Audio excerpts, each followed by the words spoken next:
So ayan mga ka-chubby, unboxing po tayo sa in-order ko na ubin para sa pizza.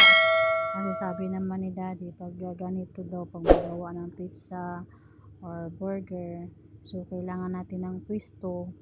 So pag magpwesto tayo, kailangan natin ng business permit kasi alam nyo naman sa Pilipinas, hindi ka pwede magtinda pag wala kang business permit. So kailangan natin ng business permit mga ka-chubby.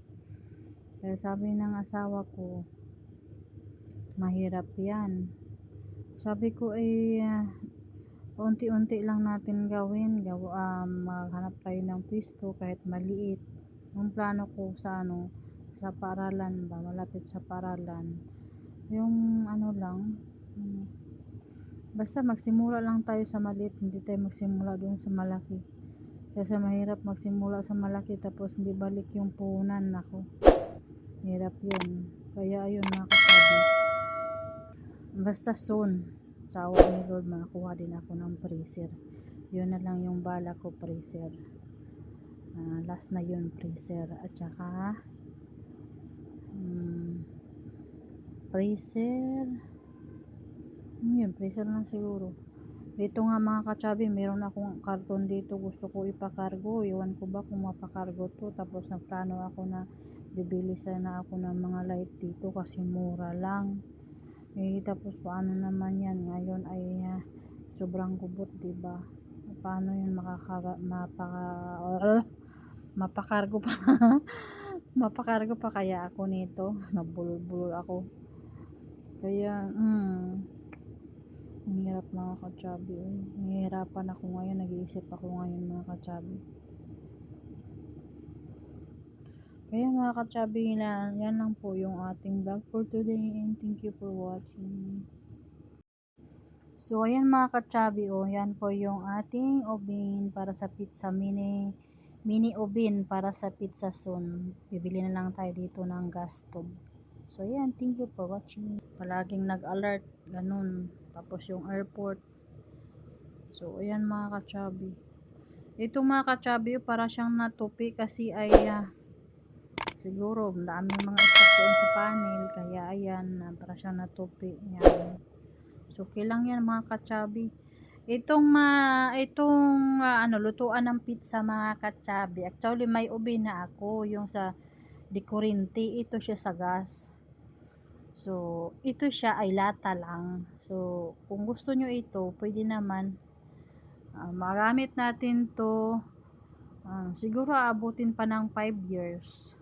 No, bago tayo makabili ulit ng yung quality talaga, yung branded ba. So ito for temporary lang to siya mga ka-chubby. Hindi naman to siya yung mas mahal talaga.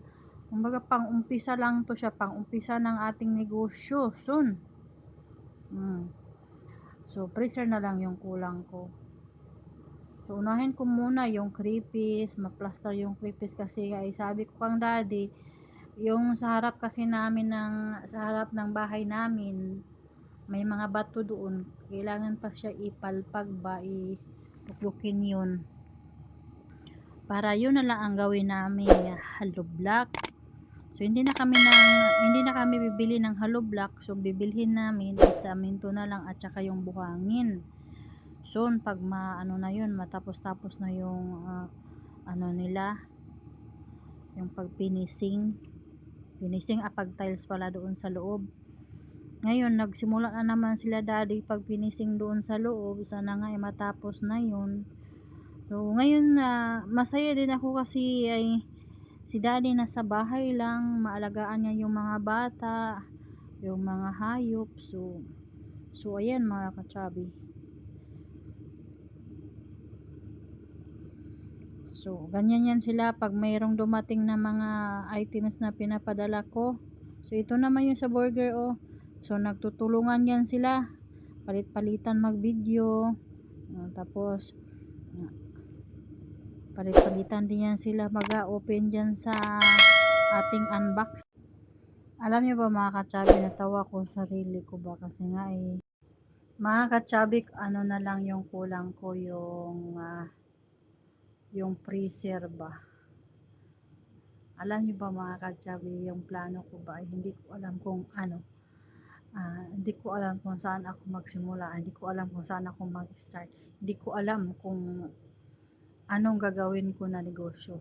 Kaya kinuha ko na lahat na anong gusto ko ba na mga gamit ng una yung sa steamer para sa mga ukay-ukay kasi hindi natin alam kung pag-uwi natin kung anong manegosyo, kung anong gagawin natin. At least meron na akong mga gamit. Meron na akong mga gamit na ni-ready ko. So yung kulang ko ngayon ay freezer na lang. Kukuha ako ng freezer para mag-stock ng mga gamit, balik mga burger, yung french fries, ganon, at saka yung iba pa, o kaya magamit din natin yung freezer pag mag-ihaw tayo ng baboy, ano, lagay natin dito doon per kilo-kilo, o kaya magbenta tayo ng mga ano ba tawag nito, yung per kilo, 2 kilo, 3 kilo, ganon, yung pati, ano yung tawag nun? Lechon Bailey pala. Lechon Bailey, ganon. So, magamit natin yung ating yung freezer. Magkuha ako na siguro sa mga 17 or 18, ganon siguro sa isa talagang sweldo. So, saka na lang mga ka-chubby. Tapusin ko muna yung creepies. Yung unahin ko yung creepies. At saka, matapos-tapos na din yung aking tiles. Soon, sa awa ni Lord. So mga ka-chubby, yan lang po yung ating vlog for today, and thank you for watching, and bye bye, see you next vlog.